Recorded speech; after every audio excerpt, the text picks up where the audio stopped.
Bonjour à tous et à toutes et merci d'être à nouveau avec moi cet après-midi pour une présentation sur la bande dessinée et le manga avec Interforum, donc une rencontre entre Interforum et Pouce Carré. Donc, aujourd'hui, le 11 mai 2023, on avait 3 présentations des livres proposés par Interforum. La première présentation cet avant-midi était sur les ouvrages de fiction, donc romans et albums. Ensuite, on a eu une très agréable présentation sur le documentaire, où on a vraiment exploré les différents types de documentaires pour tous les âges. Et cet après-midi, on est avec la bande dessinée et le manga. Et je vous invite, si vous nous écoutez en rediffusion, à aller réécouter aussi les 2 premières animations qui présentent une panoplie d'ouvrages différents. À titre informatif, j'ai vu qu'il y avait plusieurs personnes qui s'étaient jointes à nous pendant la pause. Donc, je vous fais une brève présentation de Pouce Carré. Vous m'excuserez si vous étiez là ce matin, je l'espère. Mais pour ces gens qui se joignent à nous et qui se demandent c'est qui elle qui nous parle. Donc, je suis Anne-Marie Fortin. Je suis la fondatrice de la compagnie Pouce Carré. Pouce Carré, c'est une compagnie qui a un petit peu plus d'1 an et qui a le mandat d'établir des occasions de rencontre entre le milieu du livre et le milieu institutionnel francophone partout au Québec et au Canada francophone. Donc, j'ai fondé cette compagnie-là vraiment avec l'idée d'offrir la possibilité aux maisons d'édition de faire connaître leurs livres dans les milieux institutionnels et d'offrir la possibilité aux milieux institutionnels de découvrir la production.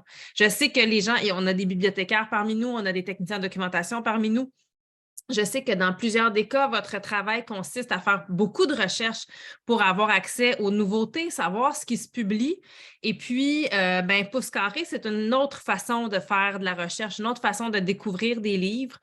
Parfois, je vais vous présenter des livres que vous connaissez déjà, mais peut-être vous n'avez pas eu le temps de les lire. Alors, d'avoir un petit récapitulatif de l'histoire d'une façon dynamique, ça aide ensuite à le suggérer aux enseignants ou aux élèves. Puis parfois, j'espère vous proposer des livres que vous ne connaissez pas, parce que c'est quand même agréable d'avoir des nouvelles suggestions. Merci à Marie-Josée qui écrit dans la conversation une belle façon de découvrir des nouveautés. Je suis contente que ça vous plaise. Et donc, voilà. Alors, Pouce Carré, c'est vraiment l'objectif, c'est de vous permettre de découvrir des livres. Les présentations, comme je le fais aujourd'hui, je peux les faire dans vos milieux professionnels, que ce soit directement dans une école ou dans un centre de service ou encore pour un organisme communautaire, une bibliothèque municipale, par exemple. Et c'est gratuit, parce que c'est vraiment un travail de représentation que je fais avec les maisons d'édition. Je travaille aujourd'hui, je vous présente Interforum. Cela dit, c'est une maison que je représente très souvent, que j'adore représenter d'ailleurs. Et je travaille aussi avec une vingtaine, 20-25 maisons d'édition différentes. Donc, on a des corpus pour tout le monde, pour tous les goûts et pour tous les besoins. Alors, n'hésitez pas, là, on est en train de planifier l'année 2023-2024, prendre des réservations pour des présentations dans le cadre des journées pédagogiques, prendre aussi des réservations pour des congrès. Donc, dans le cadre de congrès, c'est possible de venir faire de la présentation de livres, mais j'ai aussi tout un programme de formation sur mesure que vous pouvez me demander. Celles-là ne sont pas gratuites, il y a des frais dans ce temps-là, mais je vous fais, parce que je construis un contenu sur mesure. Alors, n'hésitez pas à faire appel à moi si vous avez ce genre de besoin, j'en serais ravie. Alors, voilà, on se concentre cet après-midi avec Interforum sur la bande dessinée et le manga. J'ai choisi plusieurs bandes dessinées et plusieurs mangas. Je pense que je vais essayer de m'orienter pour faire moitié-moitié entre les deux. Je vais voir la bande dessinée, combien de temps ça me prend, puis on va s'assurer de garder au moins la moitié pour le manga. Peut-être que ce sera un peu plus. C'est toujours pareil, j'ai l'impression que j'en aurai pas assez, puis j'en ai trop. Alors, je vous dis ça, puis finalement, cette semaine, j'étais dans une librairie. On a fait une présentation devant une trentaine d'enseignants à la librairie moderne à Saint-Jean-sur-Richelieu. Puis j'arrêtais pas de leur dire, je vais commencer par vous présenter des documentaires. Puis à chaque fois que je me retournais, je prenais un album. Puis là, je disais, ah non, je vous avais dit que ce serait un documentaire. Fait que je pense que ça m'a pris 3 albums avant de répondre à mes propres promesses. Fait que, tu sais, il faut en prendre puis en laisser dans ce que je dis parce que des fois, je m'emballe et je m'excite, puis finalement, je ne présente pas ce que j'avais prévu de présenter. Alors, l'idée, bien sûr, dans une journée comme celle-ci, qui est ouverte aux professionnels partout au pays, c'est d'avoir des ouvrages variés qui pourront répondre à des objectifs variés et des âges variés. Donc, vous allez voir, J'ai du manga et de la bande dessinée pour les plus petits comme pour les plus vieux. Je peux quand même dire que j'ai généralement plus de titres un petit peu plus vieux, mais ça peut quand même souvent là, se déplacer d'un âge à l'autre. Je vais commencer avec la première bande dessinée, je dirais même initiation à la bande dessinée, avec une magnifique collection aux éditions Nathan, qui est la collection Nathan bande dessinée. Et dans cette collection, vous avez des petites bandes dessinées, j'en ai quelques-unes ici. Donc, c'est dans la boîte, Roule Noisette, Coco et Moumouche, La lettre de minuit, j'ai Le fil et Petiote. Alors, vous voyez, il y en a vraiment plusieurs. Je vais vous partager dans la conversation la bibliographie. Comme ça, vous allez pouvoir suivre avec la bibliographie. Je vais la mettre tout de suite ici pour que vous puissiez aller la chercher. Alors, voilà. Elles sont donc toutes dans cette bibliographie-là. C'est une collection que j'affectionne vraiment beaucoup parce que c'est une collection à 100% sans texte. Et sans texte, ça veut dire la lecture de l'image. Ça veut dire aussi, dans ce cas-ci, il y a beaucoup d'anticipation du récit, de prévision qu'on peut faire avec ces textes-là. C'est aussi une initiation à comment on lit une bande dessinée. C'est une très, très bonne collection pour explorer chacune des composantes de la bande dessinée. Qu'est-ce que c'est une case? Qu'est-ce que c'est une bulle ou un phylactère? Les gouttières, les marges. Donc, les différentes composantes. Donc, offrir aux enfants un vocabulaire autour de la bande dessinée aussi, hein, pour qu'ils soient en mesure de comprendre comment fonctionne la bande dessinée. Et elles sont faites de façon à être très lisibles. Donc, si je vous montre des pages d'intérieur, on a toujours donc 3 rangées par page. Donc, ça bouge à peu près jamais. Des fois, les rangées, on peut avoir une image complète. Des fois, on peut avoir 2 images côte à côte. Dans certains cas, on triche un peu pour nous mettre une plus grande illustration. Ça, c'est en début de bande dessinée. On a toujours une histoire qui commence et qui se termine dans une situation semblable. Donc, c'est des histoires en boucle. On commence situation initiale, il arrive moi j'ai juste le mot tralée, c'est pas très chic de dire une tralée. Donc, on a une situation initiale, il arrive une panoplie, c'est beaucoup plus chic. Si on revient au documentaire que j'ai présenté ce matin là, qui disait des mots pour parler comme les grands, ben, je pourrais dire panoplie au lieu de tralée, ça serait beaucoup plus chic, ce serait des mots pour parler plus chic. Alors, merci à une panoplie de péripéties. Alors, on a une situation initiale, une panoplie de péripéties et la situation finale rétablit la situation initiale. On revient à l'endroit où on était. Pour commencer, donc je vais vous présenter l'histoire, mais pour commencer, sachez que vous avez un guide qui vous est offert. Alors, comme pédagogue ou comme professionnel, on aime toujours avoir quelques informations. Donc, on nous explique dans la première page qu'effectivement, on va avoir droit à une histoire sans texte. Pourquoi sans texte et comment on la lit? Puis, dans la deuxième page, celle-ci, elle est commune à tous les livres et celle-ci, elle est propre à tous les livres. Dans la deuxième page, on a une explication sur ce livre en particulier, les stratégies narratives qui ont été utilisées dans ce livre en particulier et qui feront en sorte que les enfants vont être capables de lire et de comprendre l'histoire, même s'il n'y a pas de texte. Je vais vous présenter Roule Noisette de Caroline Romanet, illustrée par Magali Clavelet. Puis, en regardant la bande dessinée, essayez d'imaginer tout ce qu'on peut faire au niveau de situation d'écriture, situation orale, où on raconte ce qui s'est passé, anticipation du récit, c'est extrêmement riche pour travailler la compréhension de texte, l'écriture et l'anticipation avec les jeunes. Situation initiale. Alors là, on a une petite noisette qui est assise sur une branche d'arbre et puis elle salue ses amis, elle s'amuse. C'est tranquille, une petite situation tranquille. On pourrait dire qu'on semble être à l'automne peut-être, hein, parce que les feuilles sont jaunes. Puis là, elle se promène sur la branche et quelqu'un lui tire le cabochon. Quelqu'un lui tire là, la petite tige sur le chapeau. C'est qui? Qui lui a tiré la tige? Déjà, on est dans l'anticipation. Hein? On a vu juste une main comme ça ici. On peut déjà se demander, mais qui lui a bien tiré la petite tige? Ah, c'était lui, l'écureuil, qui l'a pris dans ses bras et qui l'amène dans son trou, dans le trou de son arbre. Elle se retrouve là un peu sonnée. Elle essaye de s'enfuir et l'écureuil va essayer de la croquer à nouveau, mais elle saute. Une double page, une action. Alors, l'action commence au début de la double page et se termine à la fin de la double page. On a déjà aussi un mouvement qui nous amène vers la prochaine page, qui nous fait tourner la page. Des fois, l'action, elle est dans une double page, puis des fois, elle est dans une page seule. Et là, boing, boing, boing, boing, oh oh.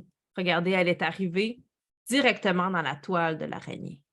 Et l'araignée la voit en salivant et elle essaie de la manger à gauche, elle essaie de la manger à droite. C'est le contraire, à droite, puis ensuite à gauche. Et c'est pas digeste, cette affaire-là. Elle la crache et plouf, tombe dans l'eau, monte sur un nénuphar et boing, qui vient de la frapper, pensez-vous, cette fois-ci? C'est un peu plus facile, hein? Qui vient de la frapper? C'est une grenouille et les grenouilles vont utiliser la petite noix pour jouer au soccer jusqu'à temps que piou, pouf, vient d'atterrir dans un nid. Hey, ça, c'est un grand voyage. Hein? On disait Ulysse a fait un grand voyage, mais on peut dire Noisette a fait un grand voyage aussi. Hein?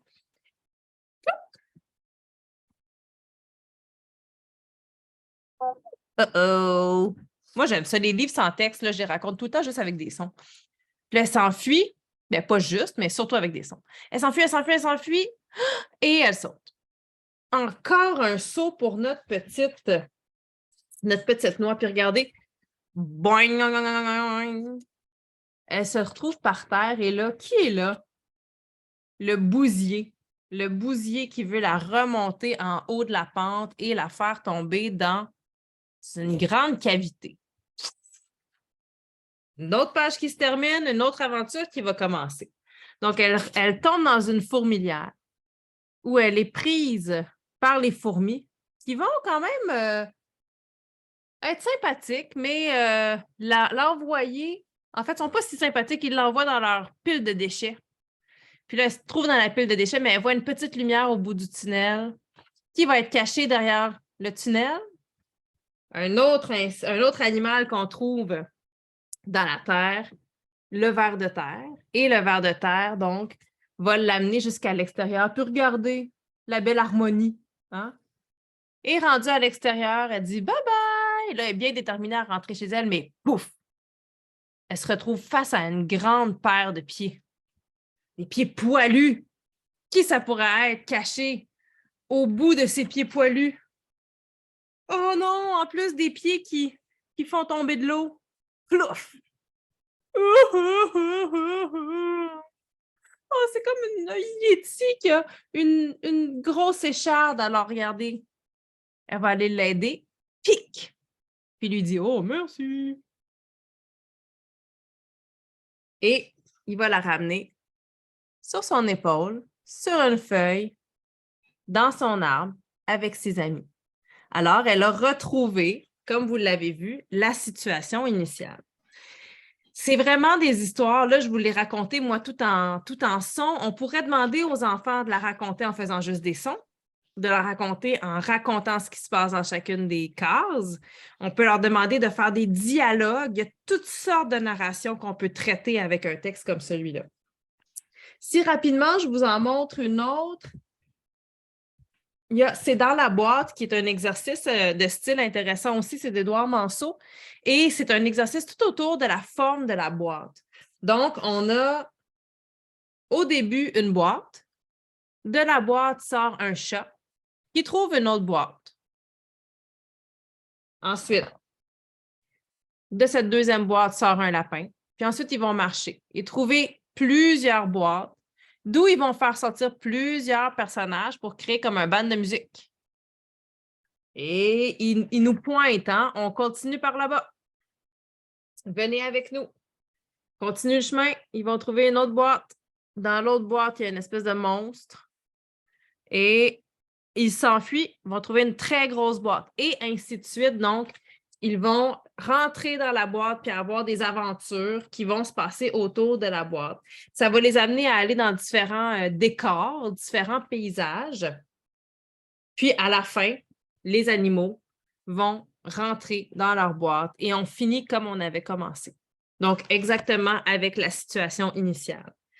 Donc, vous avez toute une collection comme ça de bandes dessinées sans texte qui vous permettront de faire travailler, écrire, parler, comprendre les enfants.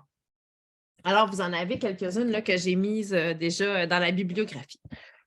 Je vais poursuivre parce que j'ai un lien d'araignée que je peux faire. C'est un peu étrange de vous faire un lien d'araignée. Pourtant, l'araignée tisse sa toile. Oh. Alors, je vais continuer avec le lien d'araignée, avec une bande dessinée. Quand j'ai reçu cette bande dessinée-là, je dois vous dire que le titre m'a accroché et la page couverture aussi. Ça s'appelle Phasma Story. Alors, ouvrage français, titre en anglais. Vous allez en voir beaucoup avec le manga tout à l'heure. De Anne Barou et Nancy Pena. Chez Nathan Bande dessinée également. Vous connaissez les phasmes, cet insecte qui ressemble à un bâton? On dirait, là, c'est une forme de camouflage, ça a l'air d'un long bâton, mais c'est un insecte avec ses longues pattes.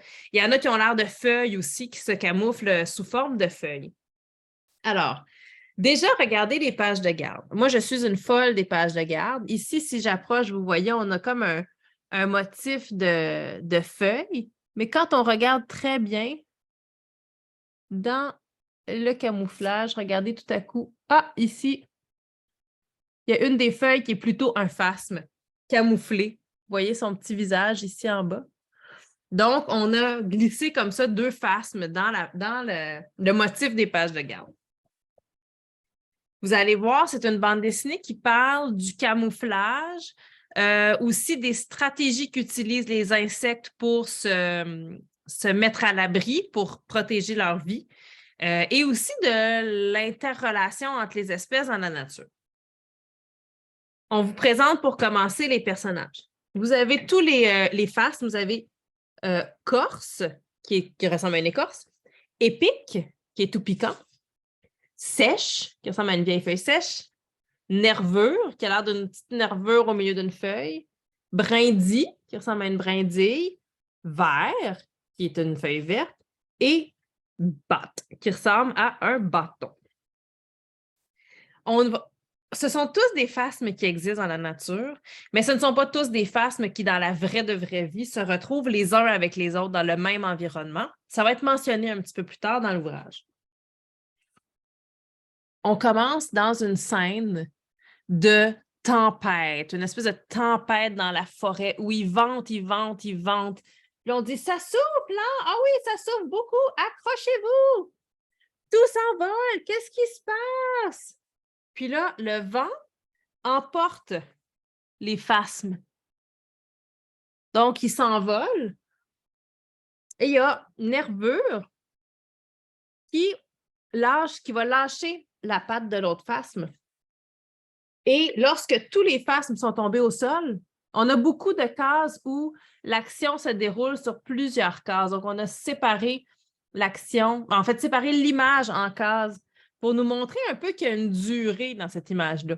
Donc, ils sont atterris, pouf, puis là, ils reprennent leur souffle.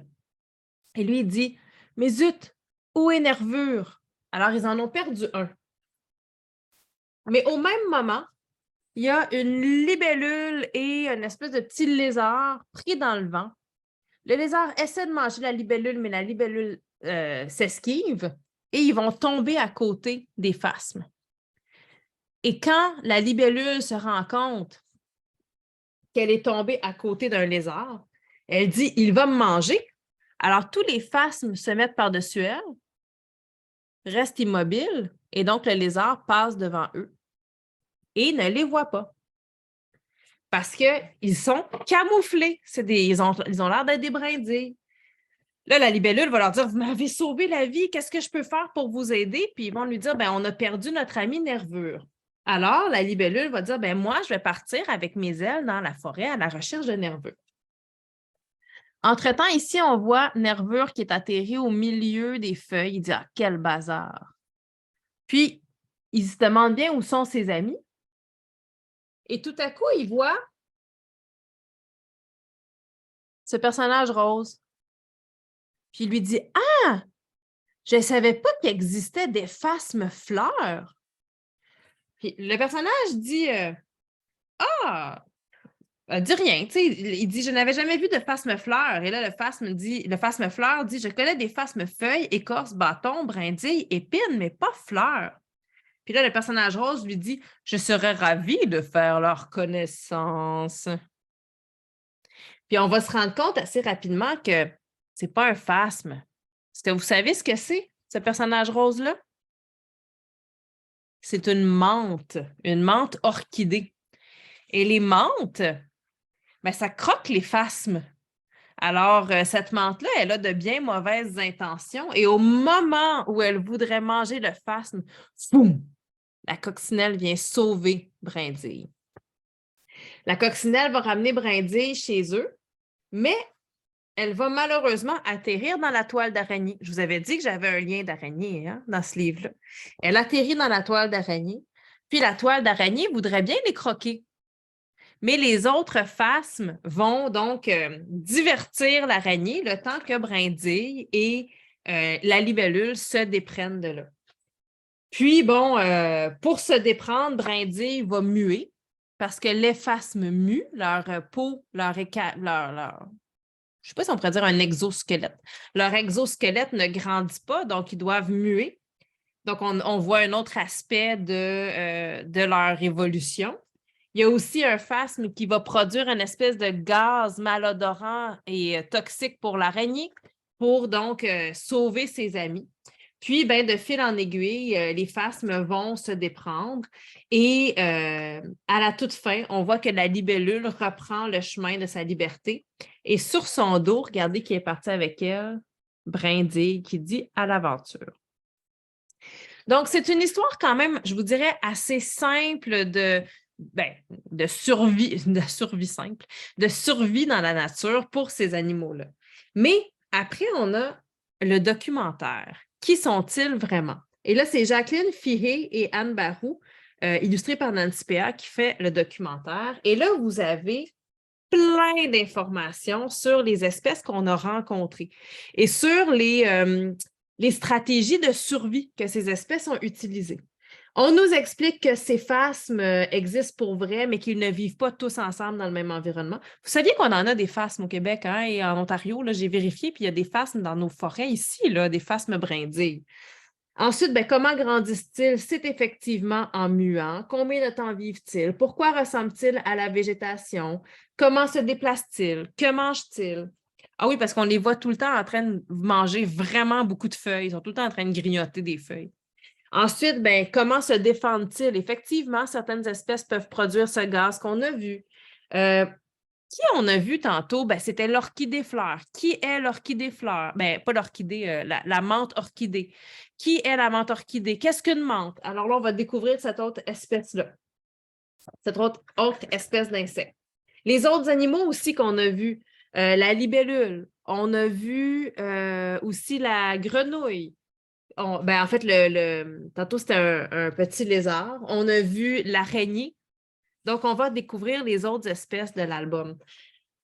J'ai trouvé que c'était... Puis, tu sais, moi, j'ai commencé à le lire parce que la couverture m'attirait, puis je trouvais que le thème des phasmes, c'était un thème qu'on voit rarement.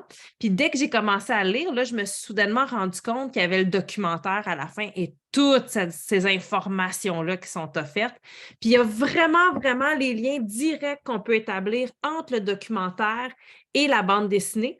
Ce qui fait que pendant qu'on lit le documentaire, on peut revenir sur le texte de la bande dessinée. Dire, ah oui, c'était à quelle page, donc, ils ont parlé du camouflage. Et là, on va retourner voir comment ils ont intégré cet aspect-là documentaire dans la narration. Vraiment, là, moi, c'est un de mes coups de cœur de bande dessinée documentaire, Phasma Story. Il faut dire que vous l'avez peut-être vu depuis le début de la journée. J'adore tout ce qui est végétal et animal, là, tout ce qui est vivant. Et j'aime la bande dessinée, donc c'était un amalgame gagnant pour moi pour commencer. Je vais continuer avec une bande dessinée qui pourrait être adéquate pour les plus petits. Parce qu'elle n'est pas trop épeurante, pardon.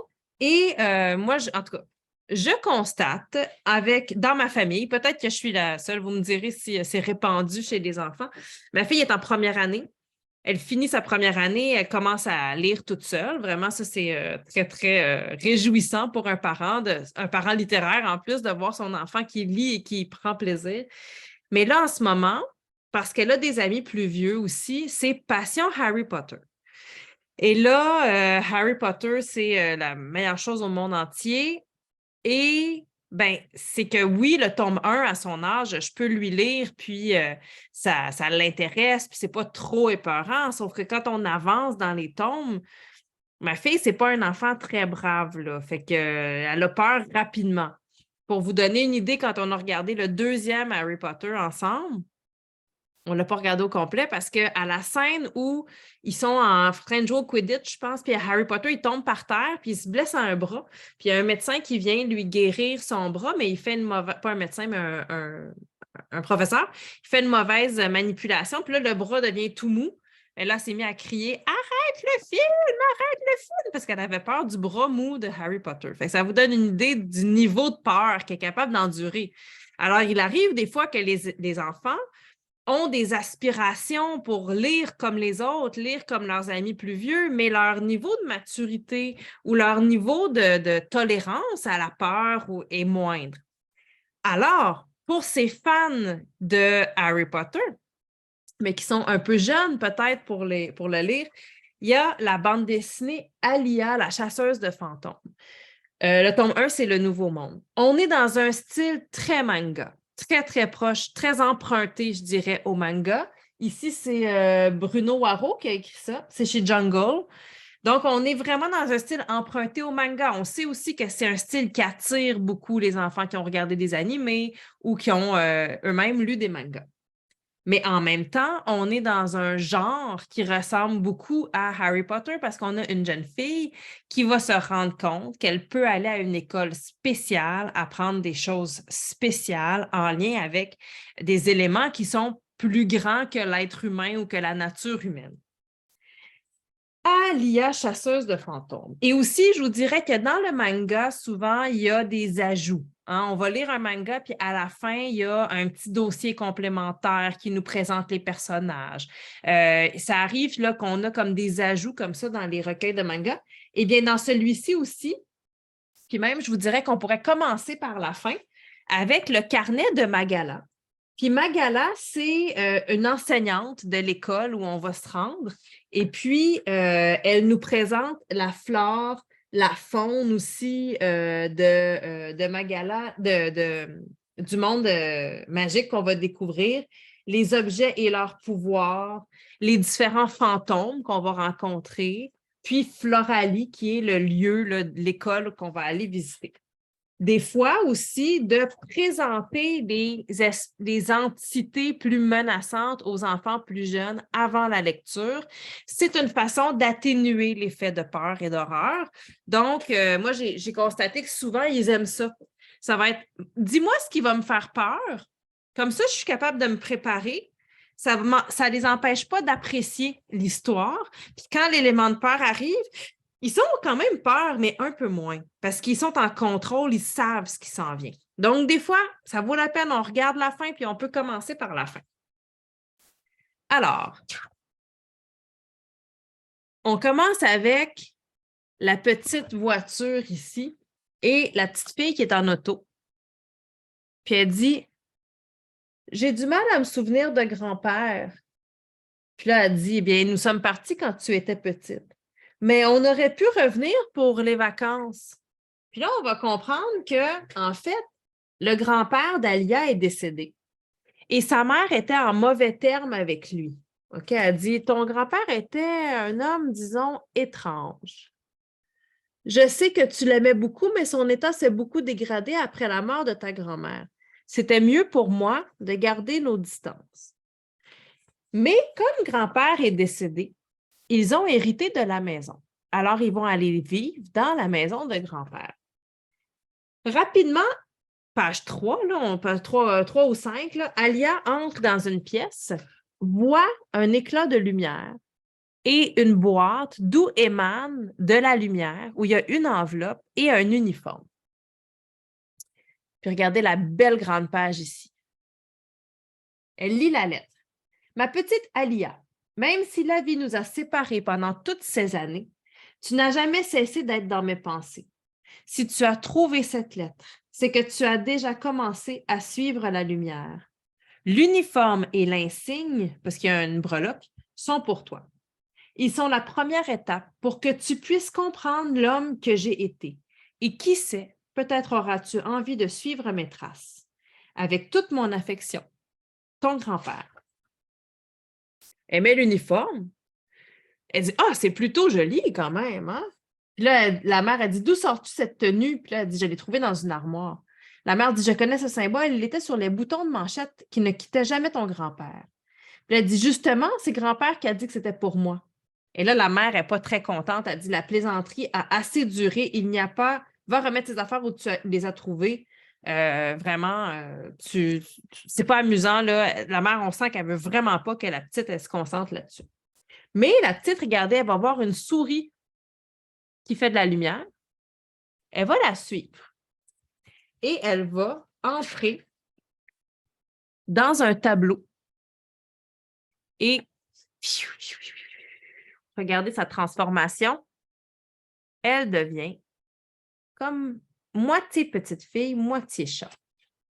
On pourrait faire un lien. Ce matin, on avait aussi l'enfaon, l'embaleine, les enfants animaux. On pourrait faire un beau lien entre les deux. Dans l'enfaon, on apprend cette information mythologique, on parle de la chimère.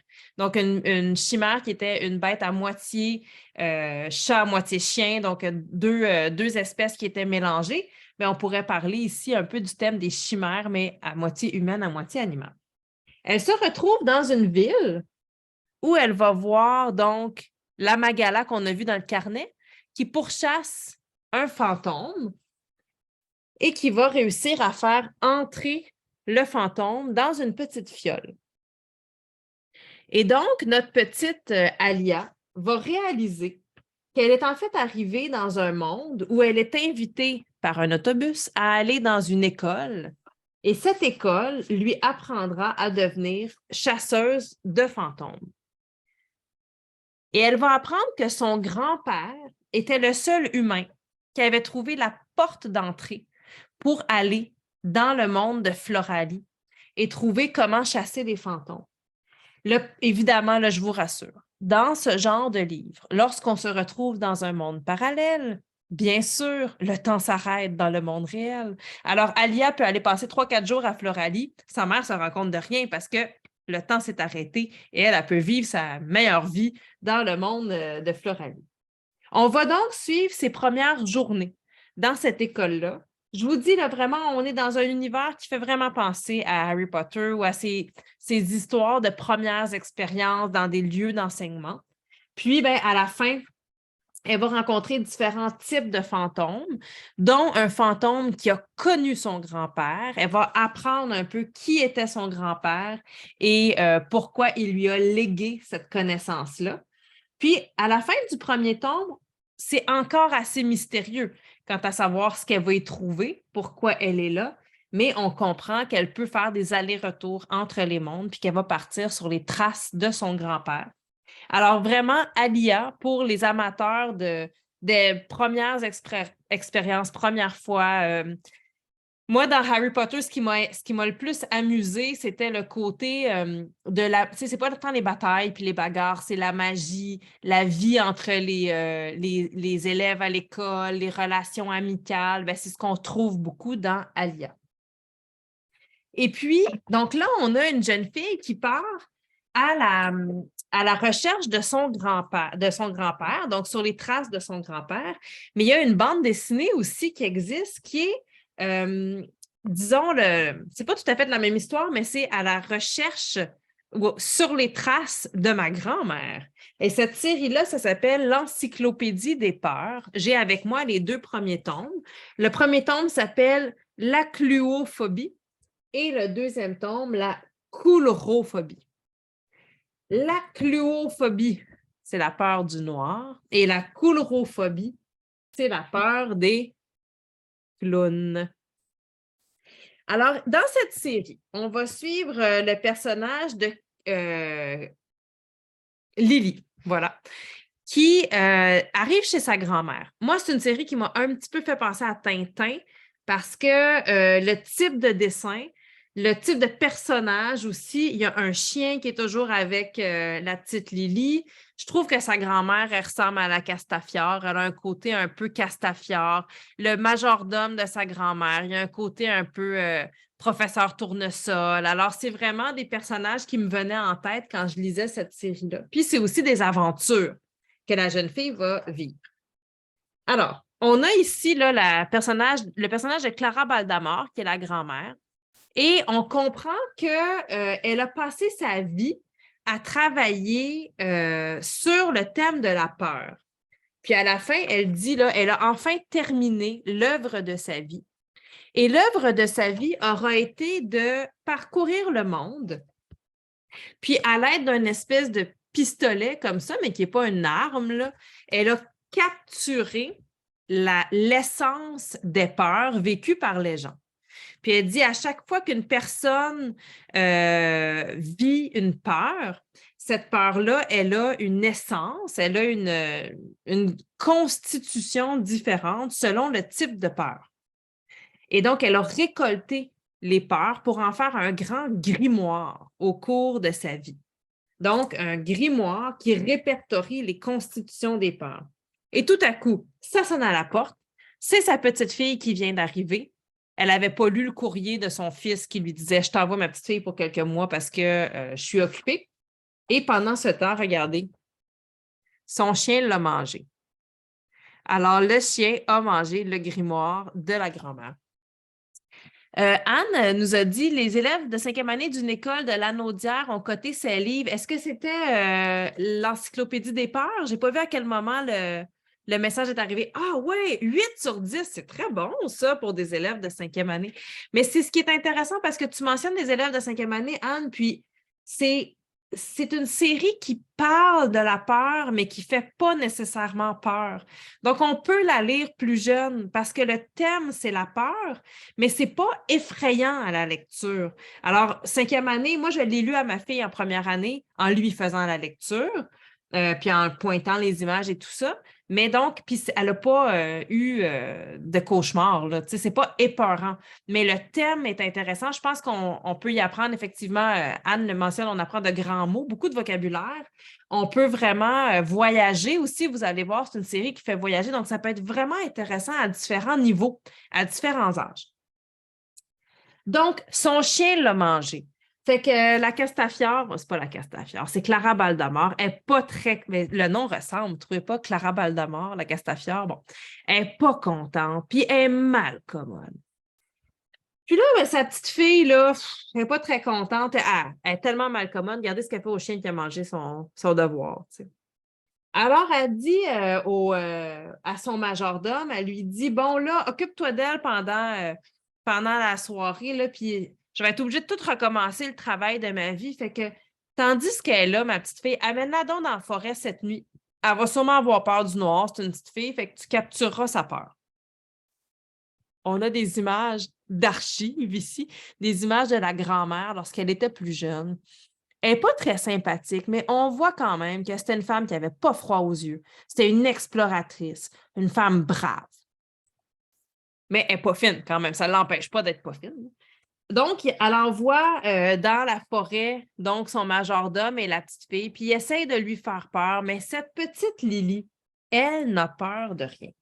Et là, quand elle revient le lendemain matin, sa grand-mère va se rendre compte qu'il n'a pas réussi à capturer la peur de Lily et donc que Lily n'a peur de rien. Alors, elle se dit, ben, dans ce cas-là, je vais utiliser ma petite fille. C'est elle qui va partir à ma place parce que je suis rendue âgée. C'est elle qui va partir à ma place, capturer les peurs partout dans le monde. Et là, à l'aide d'une espèce de machine qui leur permet de voyager dans le temps et dans l'espace, en fait, elle va l'envoyer au Mexique, à un endroit où, il me semble que c'est ça, ils arrivent au Mexique, à un endroit où il vient d'avoir un tremblement de terre. En fait, non. Il vient juste d'avoir un petit séisme. Et bon, Clara, elle ne comprend pas pourquoi elle est rendue là. Il y a une jeune fille qui va l'inviter à dormir chez elle pour la nuit. Et pendant qu'elle dort chez elle, ben, il y a une réplique du tremblement de terre. Et on voit que la maison s'effondre. La petite fille mexicaine va être prise dans les décombres. Clara et son chien vont l'aider à s'en déprendre. Et au moment où ils arrivent à s'en déprendre, on voit la peur du noir et Clara va capturer la peur du noir. Mais tout le monde a peur parce que quand même, pour capturer la peur, elle leur braque une espèce de fusil en plein visage, alors tout le monde la chasse. Elle va reprendre sa machine et retourner chez sa grand-mère qui va être très satisfaite de son travail et qui va lui dire, ben, à partir de maintenant, c'est toi qui vas capturer les peurs. Et dès le deuxième tome, Lily va devoir faire face à sa propre peur parce que la seule peur qu'elle a, c'est la peur des clowns. Donc, sa grand-mère va l'amener cueillir une autre peur dans le tome 2. On peut comprendre qu'il y aura des suites aussi pour capturer les autres types de peurs. C'est un thème qui est intéressant, la peur. C'est un thème qu'on ne fréquente pas si souvent non plus. Alors, moi, j'ai vraiment bien aimé cette série-là, l'Encyclopédie des peurs. Oh là là, le temps file bien trop vite. Alors, je vais juste parler de 2 séries de bandes dessinées un peu plus vieilles avant de passer au manga. Alors, on arrive dans la maison d'édition Jungle. Vous allez trouver vraiment, je vais vous en montrer quelques-unes, là, des grosses bandes dessinées. On est presque, on peut appeler ça de la bande dessinée ou du roman graphique. On est encore dans une bande dessinée assez traditionnelle, mais de plus longue haleine. Je vais vous en présenter 2. Sas Milledge, La malédiction de Mamo. Alors ici, on est dans l'univers des sorcières. Chez Jungle aussi, dans la bande dessinée adolescente, ce que j'ai remarqué, c'est qu'on a beaucoup d'histoires qui vont mettre en scène des personnages gays, des personnages queer, des personnages trans parfois. Donc, il y a vraiment une attention qui est portée à la diversité. Ce n'est pas nécessairement un thème central, mais c'est un thème qui est présent dans plusieurs des œuvres. La malédiction de Mamo, on a une jeune sorcière ici qui revient chez elle. Elle s'appelle Orla. Sa grand-mère, c'était la sorcière du village. Elle s'appelait Mamo. Elle est morte. Et depuis sa mort, il y a une malédiction qui plane sur le village de Mamo. Et une jeune fille va venir la voir, qu'on voit ici, là, elle va venir la voir pour lui demander de l'aide parce que parmi les effets de la malédiction, il y a sa mère qui est très malade. Au début, Orla, elle veut pas trop, elle veut rien savoir de l'aider. Sa grand-mère, Mamo, était pas gentille, elle s'est mal occupée d'elle. Le village ne s'appelle pas Mamo, mais Aresden. Sa grand-mère, Mamo, s'est mal occupée d'elle. Elle n'était pas très gentille avec elle. Donc, elle est revenue parce que sa grand-mère est décédée, mais c'est comme un peu... Elle est revenue pour mieux partir. Mais quand elle apprend qu'il y a une malédiction, puis qu'elle va devoir chasser les esprits, disons, résiduels de sa grand-mère, en somme, c'est comme si les restes de sa grand-mère avaient été plantés partout autour du village. Ça faisait en sorte que les mauvais esprits pouvaient entrer dans le village.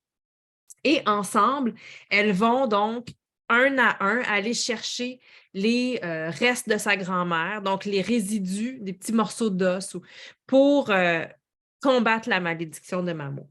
Mais le fait que les 2 jeunes filles fassent ces actions-là ensemble fait en sorte que Orla transmet une part de son pouvoir et de sa connaissance à sa nouvelle amie qui s'appelle Jo. Donc, Jo et elle vont devenir liées. On va comprendre aussi à la fin qu'elles sont liées par l'affection, qu'elles se prêtent l'une à l'autre, mais elles sont liées par la magie et par la transmission du savoir de la magie. Puis, Orla, c'est un personnage qui a besoin de partir, de voyager.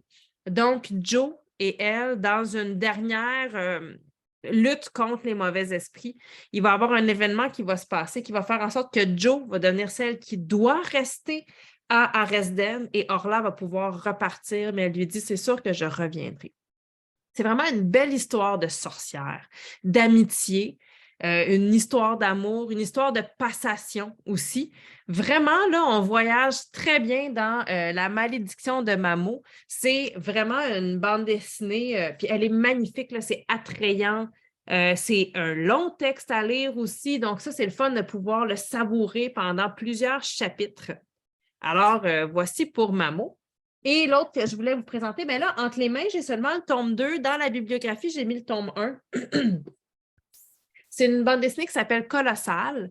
Ici, c'est de Rutil et Diane Truc. C'est inspiré de Webtoon, donc une série qui a eu énormément de visionnements sur Webtoon. Puis Colossal, ça raconte l'histoire de Jade. Jade, c'est une jeune fille d'une famille aristocratique. On est dans une époque pas vraiment nommée, mais qu'on comprend être une époque ancienne où le rôle de la femme dans la société était très dicté. Elle devait se trouver un mari puis pas rien faire de bien différent des autres. Mais Jade, elle a une passion. Elle est d'une famille qui est comme déchue. Donc, sa mère voudrait bien la marier à un homme riche pour qu'elle puisse là, reprendre un peu, la famille puisse remonter un petit peu dans la hiérarchie sociale. Mais Jade, il n'y a aucun garçon qui l'intéresse. Elle, sa passion, cachée, parce que les jeunes filles ne devraient pas aimer ça, c'est l'haltérophilie. Ça s'appelle Colossal. Et à un certain moment, dans le premier tome, elle va rencontrer le palefrenier d'une famille où elle a rencontré un garçon que sa mère voudrait bien qu'elle se tienne avec lui.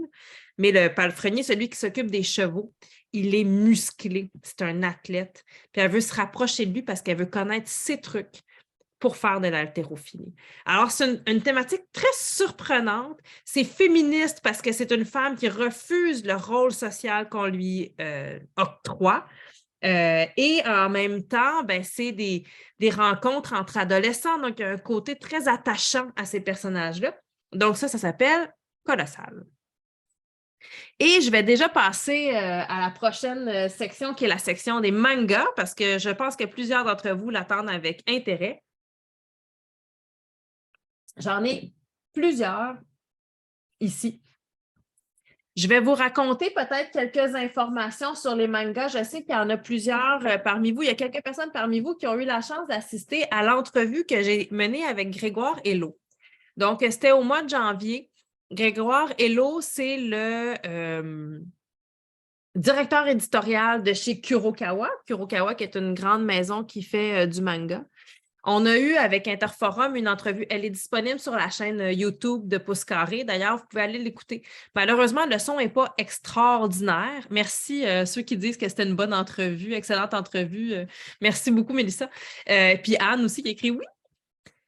Le son n'est pas extraordinaire, mais on comprend quand même. Grégoire est un homme vraiment passionnant à écouter. En toute transparence, moi, le manga, c'est pas un genre que je connaissais énormément il y a un an. Il m'en a appris beaucoup sur le manga et sur son mode de production. Je vais vous transmettre quelques-unes des informations que j'ai apprises dans le cadre de cette entrevue-là. Sachez que ça vient de Grégoire Hello, donc c'est ma source intarissable d'informations sur le manga. Mais le manga, déjà, ben, qu'est-ce que c'est? Je ne veux pas prendre pour acquis que tout le monde qui nous écoute sait d'emblée ce qu'est un manga. Je me suis rendu compte, puis peut-être qu'on a des gens qui ne viennent pas du Québec ici, là, vous me direz si on a des gens qui viennent de l'extérieur du Québec. Mais je me suis rendu compte en voyageant, notamment en Alberta puis au Manitoba, que ce genre-là, qui est si populaire ici dans nos écoles primaires et secondaires, n'est pas nécessairement aussi connu dans d'autres provinces. C'est-à-dire que quand j'ai parlé du manga, par exemple en Alberta la semaine dernière ou au Manitoba cet automne, il y avait des lecteurs de manga. Il y a des jeunes oui, eux autres, ils savaient c'était quoi, puis ils en avaient lu. Mais c'était quand même une minorité, je dirais, par rapport à l'ensemble des élèves. Peut-être s'il y a des gens qui peuvent me contredire, je vous invite à le faire soit en prenant la parole, en ouvrant votre micro. Est-ce qu'il y a quelqu'un qui veut parler? Si quelqu'un veut parler, c'est populaire en Ontario. Kawet B nous dit que c'est populaire en Ontario aussi. Ah, ben ça, c'est intéressant aussi. Mais je vous dis ça parce que moi, je suis arrivée dans des écoles puis je prenais pour acquis que tous les ados, là, ils savaient de quoi j'allais parler. Puis là, quand je disais, est-ce que quelqu'un veut m'expliquer ce qu'est un manga, il y avait une ou deux mains qui se levaient. Il y a des gens qui étaient gênés, là. Mais je me suis rendu compte qu'ils n'ont pas tous déjà lu du manga. Alors, prenez le temps de l'expliquer aux jeunes. Qu'est-ce que c'est un manga? Je pense, ben, moi, je suis une personne qui comprend juste si on m'explique le détail, là. Donc, je pense que c'est intéressant de connaître le pourquoi pour aider à comprendre aussi. Puis ça nous explique la compréhension du manga, elle nous explique à nous, les adultes, pour qui, franchement, en tout cas en Amérique, je pense que le manga, c'est pas un genre que ma génération, en tout cas, on ne lisait pas ça en série comme les jeunes aujourd'hui. On avait moins d'offres, puis on était moins sensibilisés à ce genre-là. Donc, quand on a Sabrina aussi, c'est super populaire dans nos écoles en Ontario. Quand on n'a pas, nous, eu une culture du manga, c'est un peu plus difficile de les suggérer aux jeunes parce que, ben, on sait pas exactement tous les codes. On se sent peut-être moins outillé pour les accompagner. Qu'est-ce qu'un manga? Alors, un manga, c'est une bande dessinée japonaise qui se lit de la droite vers la gauche. Alors, on ouvre le livre à partir de la page de droite vers la gauche. Et une fois qu'on est à l'intérieur des pages, on va encore lire de la droite vers la gauche, à partir de la page de droite vers la page de gauche. Je savais que ça se lisait de droite à gauche, puis la première fois que j'ai lu un manga, à l'intérieur des pages, j'essayais quand même de lire de gauche à droite, puis je me suis rendu compte que je ne comprenais rien. Il faut vraiment lire de droite à gauche parce que l'histoire, elle est construite comme ça. Donc, c'est une bande dessinée japonaise.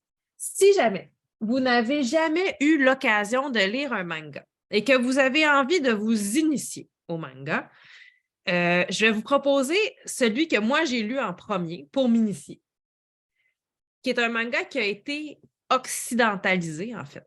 Il faut savoir que la bande dessinée japonaise, c'est un mode de narration qui est très utilisé au Japon. On a des fois l'impression que les mangas, c'est Pokémon et Naruto, puis c'est tout, là, alors qu'en fait, il existe du manga pour tous les groupes d'âge et pour tous les groupes sociaux. Au Japon, on va beaucoup séparer les garçons, les filles, on va genrer les genres littéraires. Alors, on a ce qu'on appellerait du manga pour les jeunes filles adolescentes, il y a du manga pour les petits garçons, puis il y a du manga pour les personnes âgées. Quelqu'un qui se rend à l'hôpital pour accoucher. Tu sais, ici, tu vas à l'hôpital, puis tu as comme comment ça s'appelle? Pas mieux grandir, là, mais naître on a un guide là, qui nous explique comment faire avec notre bébé pendant la première année. Là. Ben, le document informatif qui est remis aux femmes au Japon, c'est sous forme de manga. Quand on s'achète le mieux vivre, merci. Je savais qu'il y avait quelque chose de mieux, là, mieux grandir. C'était quand même mieux vivre.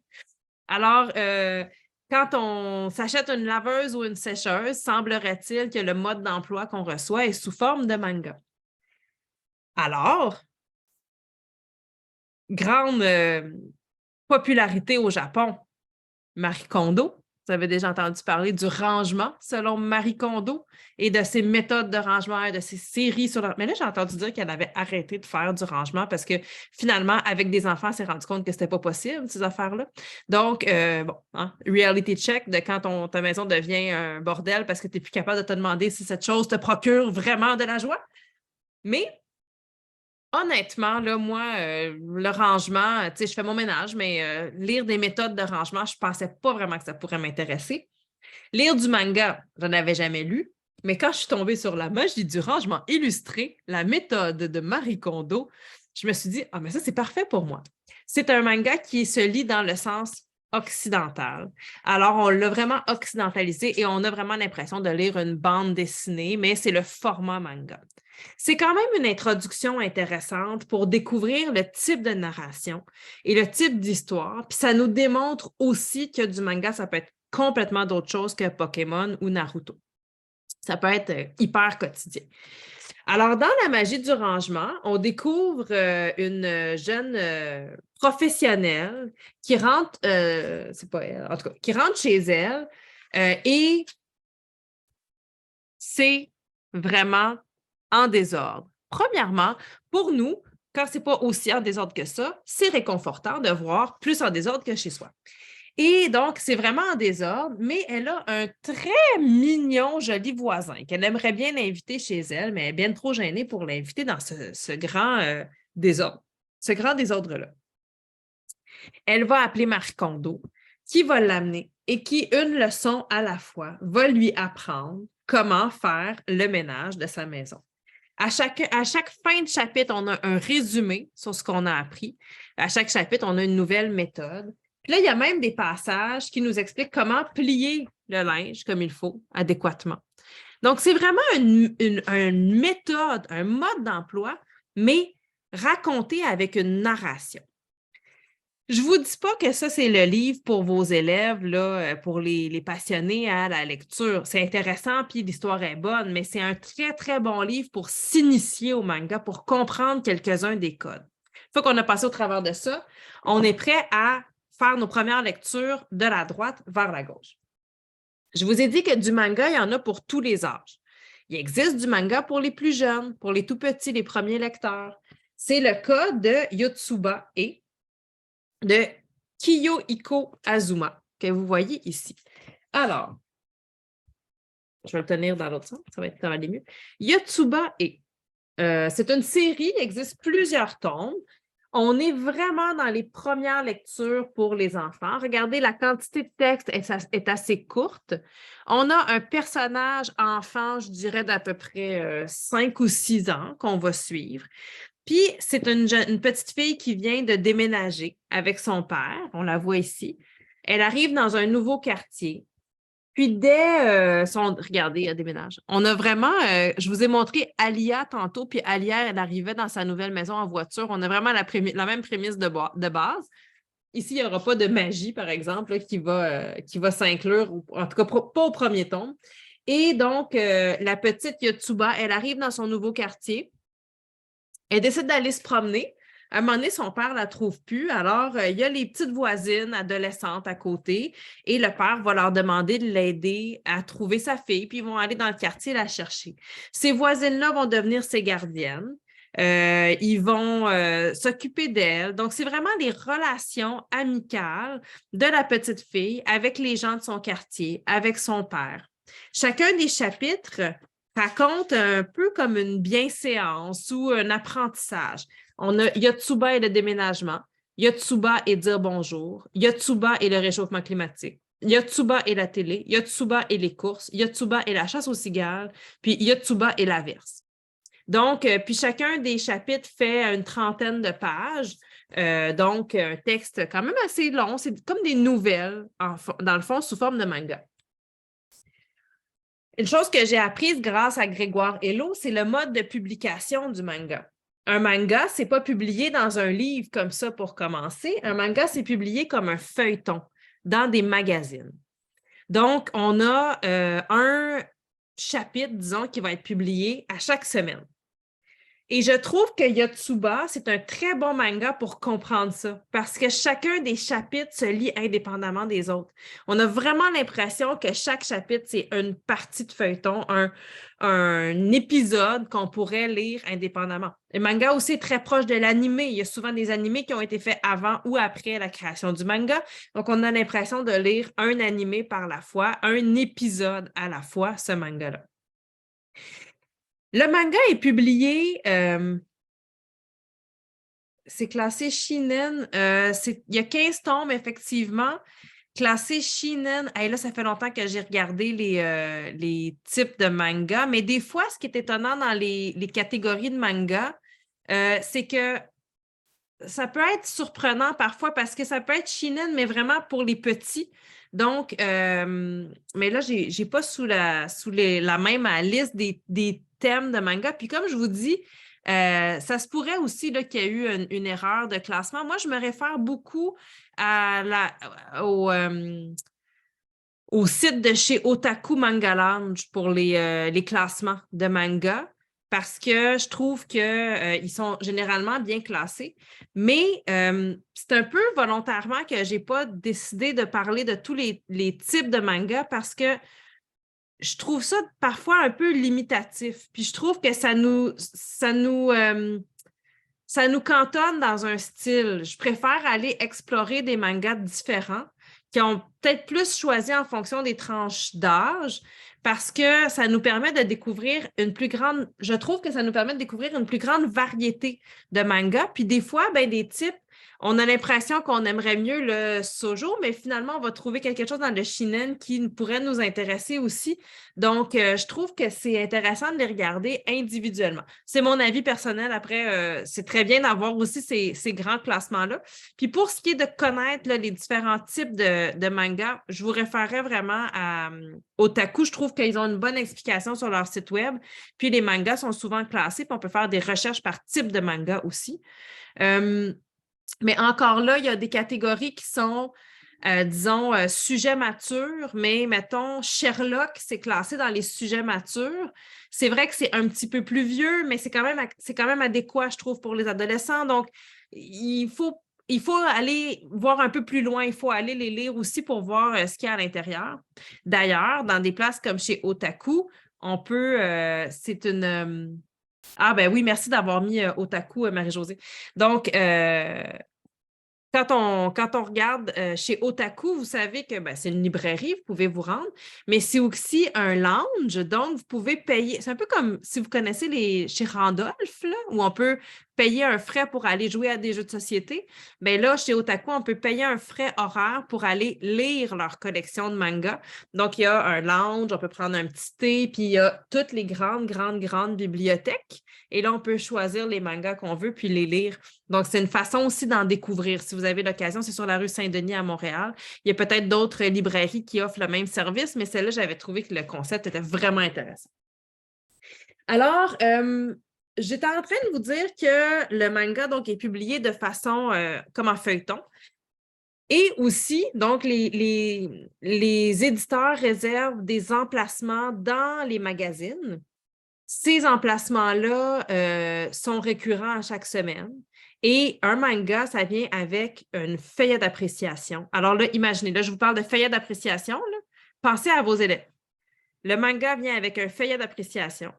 Les lecteurs peuvent dire ce qu'ils ont apprécié ou ce qu'ils aimeraient voir modifié dans le manga, retourner ça à l'éditeur et l'éditeur insiste donc auprès de son auteur, travaille avec l'auteur pour que les modifications suggérées en majorité par le public soient prises en compte.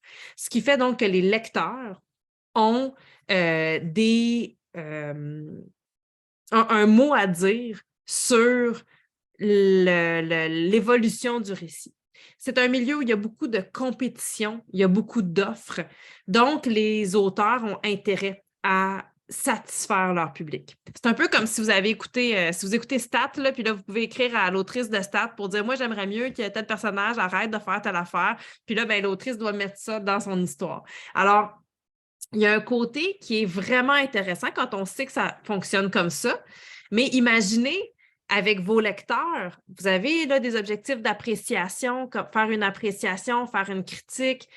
Imaginez là, utiliser le mode de production du manga comme prétexte pour leur faire une appréciation et des anticipations de récits. Parce que pour être capable de dire j'aimerais qu'il arrive telle affaire dans l'histoire ou j'aimerais qu'on retire tel personnage, il faut être capable de faire de l'anticipation.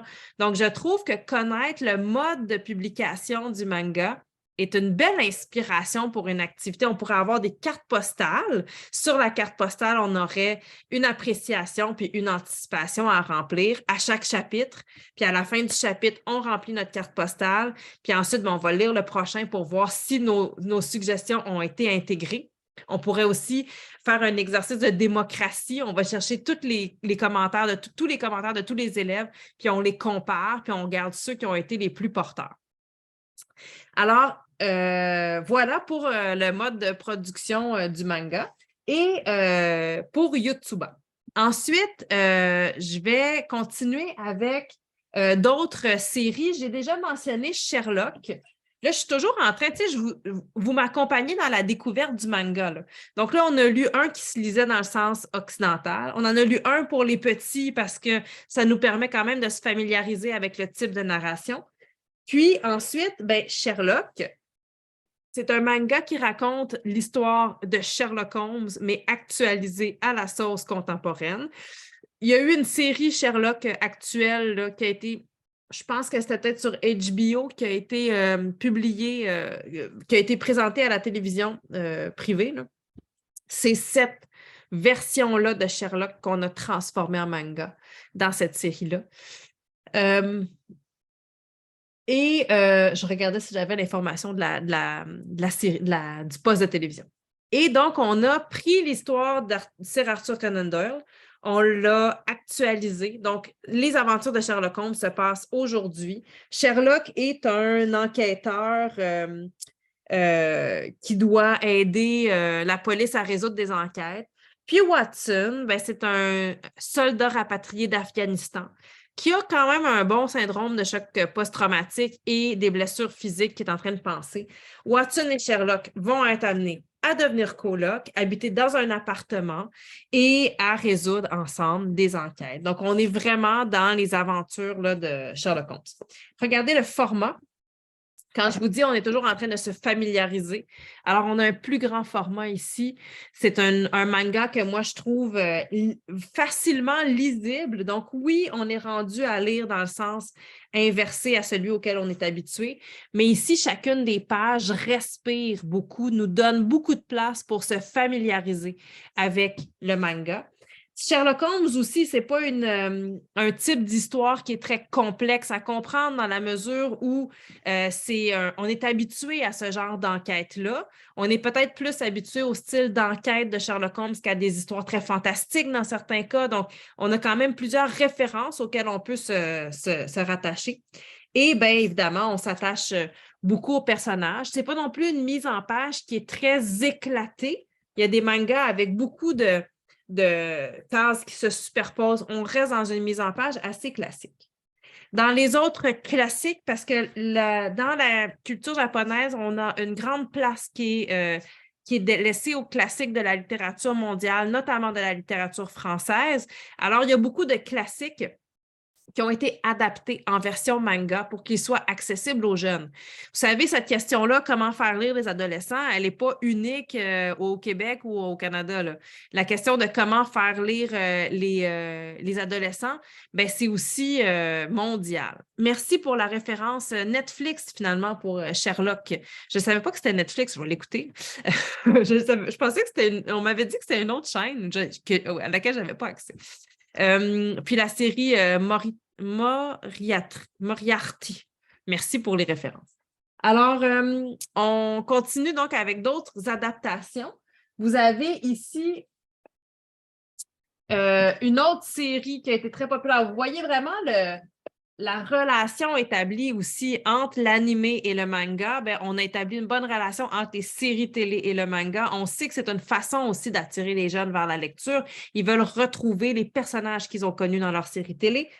Alors, qui a fait un grand tapage, vous avez peut-être vu Lupin sur Netflix. Eh bien, ça a été l'occasion de reprendre, de rééditer Arsène Lupin version manga. On nous dit, là même, on ne s'en cache pas, là, l'adaptation des romans qui ont inspiré la série Netflix. Alors, on se dit, ils vont voir le mot Netflix puis ils vont l'acheter. Donc, c'est vraiment super intéressant. C'est vraiment l'histoire de Maurice Leblanc à l'époque d'origine qui a été transposée en manga. On commence au premier chapitre avec l'arrestation d'Arsène Lupin. Alors, on est sur un bateau.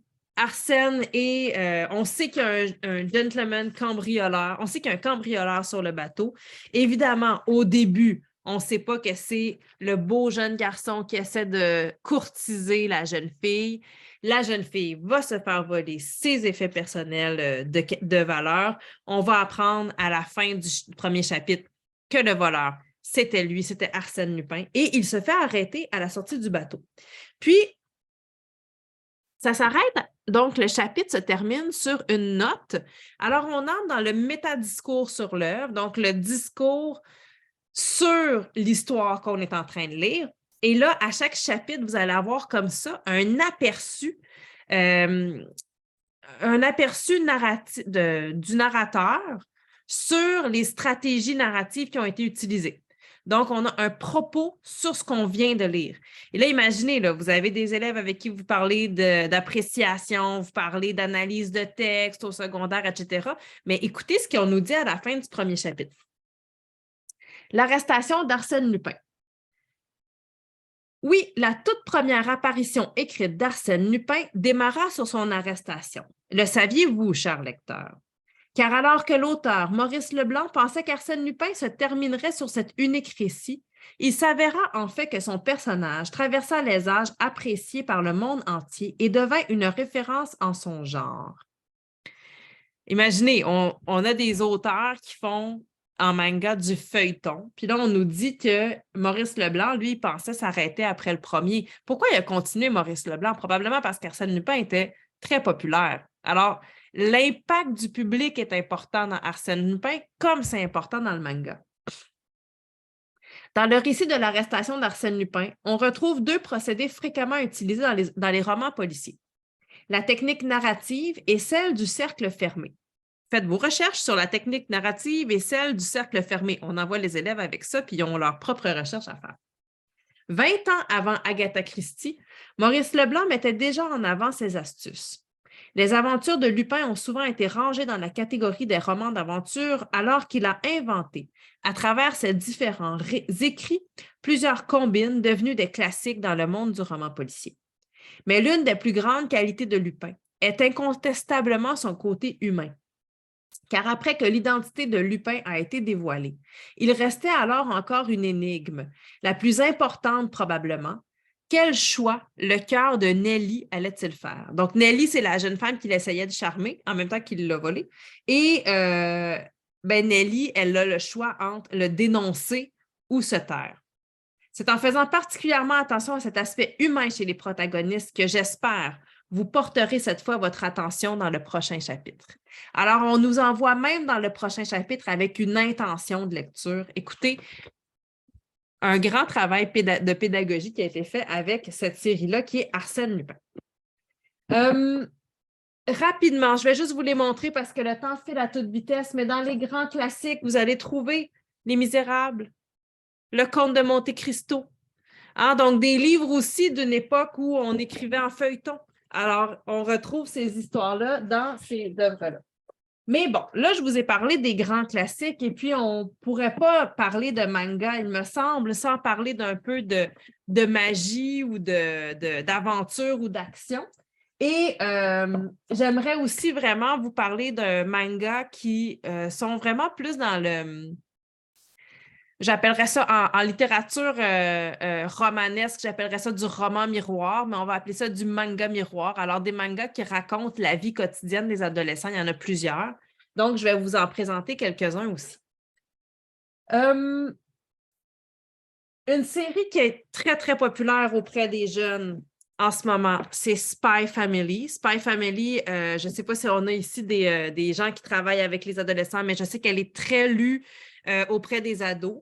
C'est un style à la James Bond. Donc, on est vraiment dans l'action pow, pow, bang, bang, comme dans James Bond où il y a des enquêtes, voyons, James Bond, c'est pas un inspecteur, mais un... Vous savez ce que je veux dire, là? Voyons, il y a un mot pour ça, évidemment, je ne le trouverai pas aujourd'hui, mais donc, on est avec ici un espion. Ah, merci Pierre-Luc, mon Dieu, heureusement que Pierre-Luc est là pour mon vocabulaire cet après-midi. Alors, très populaire dans les deux écoles de premier cycle du secondaire, j'ai pas de doute là-dessus. Spy Family est tellement populaire au Japon, c'est Grégoire Hello qui racontait ça, que il y a eu une campagne pour refaire des cartes d'identité personnelles au Japon et les personnages qui incitaient les citoyens à aller refaire leur carte d'identité, c'était les personnages de Spy Family. Oui, alors c'est très drôle et un jeu de dupes entre les trois protagonistes, tout à fait. Ça n'aurait jamais dans ma biblio tellement que c'est populaire. Écoutez, vous la connaissez. Je pense que je ne prendrai pas le temps de vous en parler en long et en large. Si vous ne la connaissez pas, je vais vous donner des mots-clés. Il y aurait espion, style James Bond un peu. C'est un espion qui doit, pour sauver son pays, inscrire sa fille dans l'école la plus prestigieuse où vont les membres du gouvernement. Et avec sa femme, il doit réussir à entrer dans les rencontres avec les autres parents de l'école. Sauf que il n'y a pas de fille, il n'y a pas de femme, il est seul, il n'est pas très intéressant à avoir une famille, mais il faut ce qu'il faut. Il va se trouver une fille à l'orphelinat puis une femme dans la rue, puis il se fait une petite famille avec ça. Sauf qu'il ne sait pas, lui. Mais la petite fille qui est allée chercher à l'orphelinat, il y a eu des expérimentations scientifiques faites sur elle et elle peut faire de la télékinésie, donc elle peut lire dans les pensées des autres. Et il ne sait pas, mais la femme qui a trouvé, si elle a accepté de se marier avec lui comme ça sur un coin de rue, c'est parce qu'elle, c'est une tueuse à gages qui avait besoin d'un petit peu camoufler ses alibis en ayant un mari à côté d'elle. Donc, Sirois B, je ne sais pas exactement le nom de cette personne, nous dit jeu de dupe entre les trois protagonistes. Effectivement, les trois ignorent quelque chose des autres. Donc, lui ne sait pas que son épouse est tueuse à gages. Elle ne sait pas qu'il est espion. Ils ne savent pas que leur fille lit dans leurs pensées. La fille lit dans leurs pensées, mais elle a 6 ans, fait qu'elle comprend ce qu'un enfant de 6 ans peut comprendre. C'est très amusant, très intéressant. Il y a une forme de violence, mais c'est une violence du style James Bond. Donc, des coups de fusil, une violence qui n'est pas dirigée nécessairement avec un propos de violence, mais il faut savoir quand même que ça existe. Là, je sais que c'est un enjeu majeur dans les écoles. Généralement, c'est un type de manga qui passe très bien dans les écoles secondaires, là, qui est accepté par le consensus populaire, je dirais. Dans l'action aussi, il y a la série Blitz. La série Blitz, encore là, si je peux faire... Oui, c'est ça, on est loin de l'attaque des Titans et de Chainsaw Man. Dans la série Blitz, si je peux faire un autre lien avec une série populaire, il y a eu sur Netflix une série sur une jeune fille qui joue aux échecs. Je ne me rappelle jamais du titre. Le jeu de la dame ou le jeu de... Peut-être que vous savez de quoi je parle. Je suis sûre que quelqu'un va l'écrire dans la discussion. Il y a eu une série qui a été très populaire avec une jeune femme championne d'échecs. Mais on est un peu dans cet univers-là avec la série Blitz, mais on va suivre le rôle d'un jeune garçon, le personnage d'un jeune garçon qui s'appelle Tom. Tom, son rêve, c'est d'entrer dans le club d'échecs et il a des motivations bien adolescentes.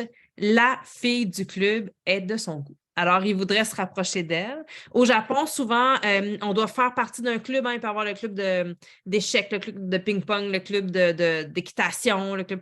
Et on doit faire partie d'un club comme un peu en activité parascolaire. Alors, lui, il se dit, ben, j'aimerais ça entrer dans le club d'échecs pour me rapprocher de cette jeune fille-là. Mais ce n'est pas le plus studieux, ce n'est pas l'élève le plus à l'écoute. Ah, le jeu de la dame, merci Anne, j'avais le bon titre, c'est bon. Alors, ce n'est pas l'élève le plus studieux, ce n'est pas l'élève qui réussit le mieux à l'école. Tout le monde se dit qu'il ne sera jamais capable de rentrer dans le club d'échecs. Mais bon, il va vraiment étudier, apprendre, il va aller chercher un maître pour apprendre à jouer aux échecs. Et là, sachez que la série, elle a été écrite en collaboration avec Garry Kasparov, qui est un véritable champion d'échecs mondial. Donc, au début, on va apprendre comment jouer aux échecs. Il y a une partie de l'intrigue qui nous apprend les rôles des différentes pièces et des informations sur le jeu d'échecs. On voit d'ailleurs Garry Kasparov là, en ombre sur la page couverture. Alors, pour réussir à entrer dans le club d'échecs, le chef du club lui dit bon, ben, dans 1 mois, tu dois me battre aux échecs. Fait qu'il essaie de relever le défi. Malheureusement, après 1 mois, il n'arrive pas à relever le défi. Mais quelqu'un lui indique d'aller voir dans un magasin, il y a un vieux sage qui pourrait l'aider à peut-être apprendre à jouer aux échecs. Et ce vieux sage-là va lui remettre une boîte et il y a toujours des expressions faciales très, très fortes. Hein? Si on voyait ici comment il réagit, là, il se fait remettre une boîte. Puis quand il arrive chez lui, il ouvre la boîte et dans la boîte, il y a, vous voyez ici aussi quand il lui remet la boîte, dans la boîte, il y a une paire de lunettes de réalité virtuelle. Alors, il va mettre les lunettes.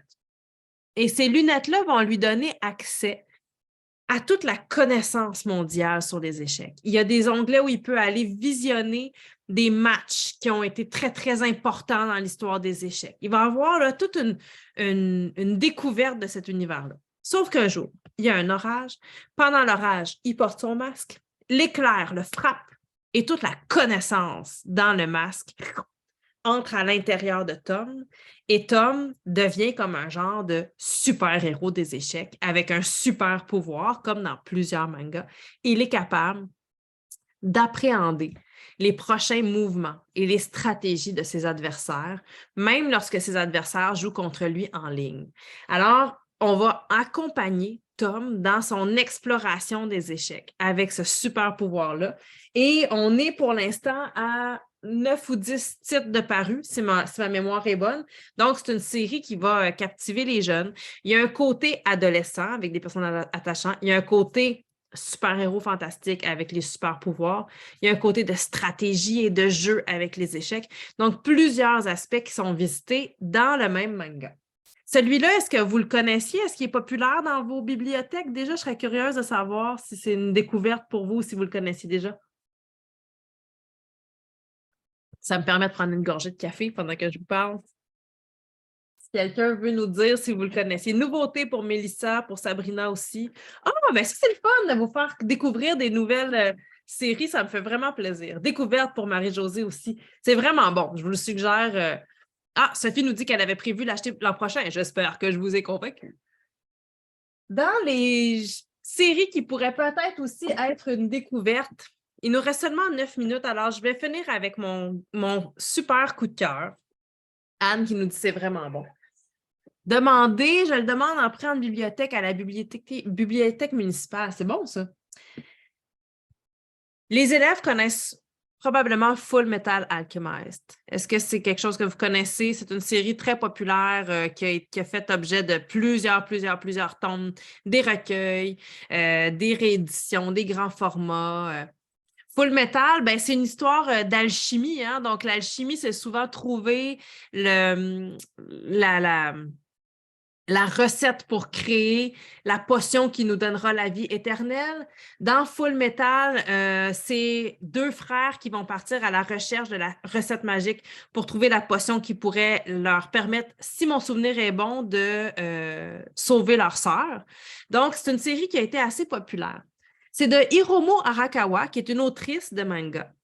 Et cette autrice-là a écrit une autre série, et c'est de l'autre série, en fait, que je voulais vous parler, parce que c'est une série qui a été, moi, ma préférée. Donc, et là, on est dans un autre style. Alors, on passe d'un peu les preux chevaliers qui vont aller là, se battre avec des Vlans et des Vlooms contre les méchants assaillants. Donc, vraiment une série de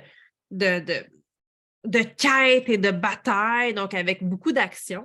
Et la même autrice est revenue avec Silver Spoon. Regardez la couverture savoureuse de ce manga. Silver Spoon, moi, ça a été vraiment... Il y en a 15 tomes, j'en ai lu 5 pour l'instant, disponibles en bibliothèque. Donc, ça, on aime ça parce qu'on peut aller lire ceux qu'on n'a pas sous la main et parce qu'on aime bien pouvoir les emprunter. C'est l'histoire d'un jeune garçon qui s'appelle Hugo. Hugo, c'est un adolescent. Il va à l'école secondaire. Grosso modo, là, en langage québécois, il voudrait bien monter sa cote R parce qu'il va dans une école où tous les élèves c'est une très bonne école avec des élèves qui ont de très bons résultats. Puis lui, il a une réussite moyenne. Fait qu'il est comme en bas, tu sais, de l'échelle de son école. Fait que sa cote R est basse. C'est pas écrit comme ça, mais c'est ça que ça veut dire.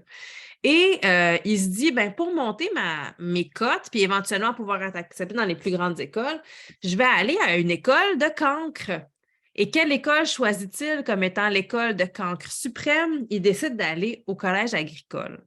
Parce que dans sa petite tête de citadin, les gens qui vont à l'école agricole, ils doivent être moins intelligents que les autres parce que c'est l'école agricole. Qu'est-ce que vous en pensez? Premièrement, il se rend compte que c'est des idées préconçues puis que c'était hyper réducteur comme façon de penser. Deuxièmement, il se rend compte qu'il y a une différence entre le savoir et le savoir-faire.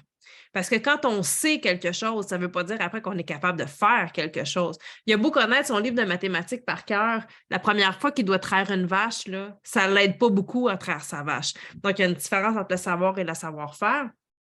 Et je dirais que sa réalisation principale, c'est que les jeunes qui sont dans cette école-là, ils ont des rêves, des aspirations et des projets de vie. Et lui, il n'y en a pas. Il n'a aucune idée de ce qu'il veut faire dans sa vie. Puis, ça va être pour lui un constat difficile. Ses parents aussi sont très exigeants. Ses parents, ils se moquent un peu de lui parce qu'il a choisi cette école-là. Bon. Honnêtement, Hugo, il n'y a rien à faire dans cette école-là. C'est-à-dire que quand il arrive, puis les autres qui sont des fils et des filles d'agriculteurs, qui sont des gens qui ont le rêve d'avoir leur propre ferme, ils voient le citadin arriver, puis ils se disent mais qu'est-ce qu'il fait ici? On dit niaiseux, tu sais, il n'est pas à sa place, là. Mais Hugo, s'il a une qualité, c'est qu'il est persévérant. Ce qui est intéressant de la série Silver Spoon, c'est que chacun des chapitres raconte une partie des études, finalement, de Hugo. Mais regardez, dans le premier tome, on a 8 chapitres et au 8e chapitre, on est toujours au printemps. On est toujours à la même saison. Donc, l'histoire, elle se déroule lentement. Puis quand on sait que c'est publié en feuilleton, c'est chapitre par chapitre, on est toujours la semaine d'après. Le temps passe à la vitesse de l'école, dans le fond, à la vitesse de lecture, mais à la vitesse de l'école. Donc, on a plusieurs situations sans que les personnages aient eu besoin d'avoir vieilli ou de changer d'année scolaire. Donc, excusez-moi, j'ai vu qu'il y avait un commentaire. Je vais le lire après. C'est que j'ai essayé de le lire en même temps que je vous parlais. Évidemment, ça ne fonctionnait pas, mais mon cerveau a voulu se séparer en deux. Je vais lire le commentaire à la fin de la présentation, bien sûr. Alors là, Hugo, il se retrouve à cette école-là. Il doit donc apprendre à devenir agriculteur. Il doit s'inscrire dans un club. Lui, il va choisir le club d'équitation. Pourquoi, selon vous? Pour la même raison que Tom avec Blitz, parce qu'il y a une jolie fille dans le club d'équitation, puis il aurait envie de se rapprocher d'elle, mais il n'a jamais monté à cheval. Et il va vivre une panoplie d'événements, rencontrer les jeunes. Il va aider certains des jeunes de ses cours à réussir dans les matières, puis eux vont l'aider dans d'autres choses.